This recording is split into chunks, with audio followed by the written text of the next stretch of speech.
ఒక్క రోజులో 70 లక్షలకు పైగా, 2 రోజుల్లోపే కోటికి పైగా ఒక తెలుగు టీజర్‌కు వ్యూస్ రావడం అంటే చిన్న విషయం కాదు. ఈ ఘనత జైల్ అవకుశకే దక్కింది. మొత్తం దక్షిణాది సినీ పరిశ్రమలోనే మరే సినిమా టీజర్‌కు అంత తక్కువ సమయంలో అన్ని వ్యూస్ రాలేదు.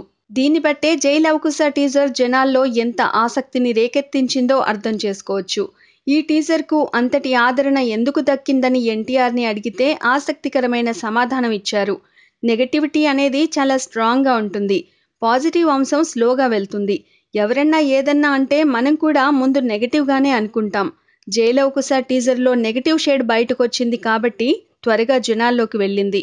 అయితే ఎప్పుడూ అసత్యంపై సత్యమే, చెడుపై మంచే గెలుస్తుందన్నది తరతరాలుగా మనం చూస్తున్నదే అని ఎన్టీఆర్ అభిప్రాయపడ్డారు. పవర్ లాంటి యావరేజ్ మూవీతో దర్శకుడిగా పరిచయమై తర్వాత సర్దార్ గబ్బర్ సింగ్ లాంటి డిజాస్టర్ మూవీ తీసిన బాబీతో హ్యాట్రిక్ హిట్లతో జోరు మీదున్న తారక్ సినిమా అన్నప్పుడు జైల్ అవకుశపై పెద్దగా అంచనాల్లేవు.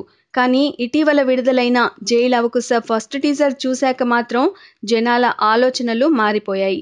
ఈ సినిమాపై ముఖ్యంగా టీజర్లో కనిపించిన జై పాత్రపై ఆసక్తి మొదలైంది. అందుకు ఆ పాత్రలోని నెగటివ్ షేడ్సే ప్రధాన కారణం అనడంలో సందేహం లేదు. Please subscribe. Hi, it's me Purna. Please subscribe.